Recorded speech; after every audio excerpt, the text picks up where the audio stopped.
અને સાહેબને વાત કરી છે અને સાહેબે બાંયધરી પણ આપી છે કે મકાન કોઈના ખાલી નહીં કરાવીએ, પણ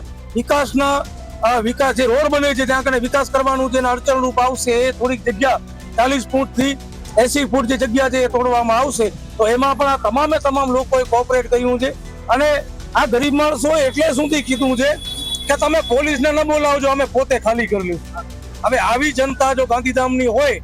અને આવી નગરપાલિકાને જો આટલી સારી જનતા મળતી હોય તો ખરેખર નગરપાલિકાને વિચારવા જેવું છે ને આપણે ગાંધીધામના ધારાસભ્યોને પણ વિચારવા જેવું છે કે આ લોકો પહેલા મને વાત કરી કે કોંગ્રેસને વોટ આપતા ત્યારે મકાન તૂટ્યા નહીં, ભાજપને વોટ આપ્યા સારા મકાન તૂટવા ઉપર આવી ગયા.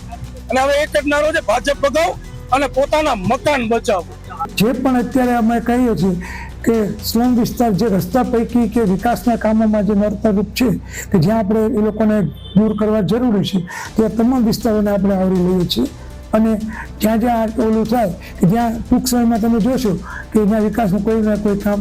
જોવા મળશે તમને. એટલે કોઈ ચોક્કસ વિસ્તાર નહીં, આપણે આખા ગાંધીધામ સમગ્ર મહાનગરપાલિકાએ અને ખાસ કરીને આપણે જે જૂનો શહેરી વિસ્તાર છે તો જુદા જુદા વિકાસના કામ માટે આપણે જમીન કે રસ્તાની કે જ્યાં જ્યાં હદ મર્યાદામાં આવતા હોય તો તમામને આપણે મેસેજ આપ્યું છે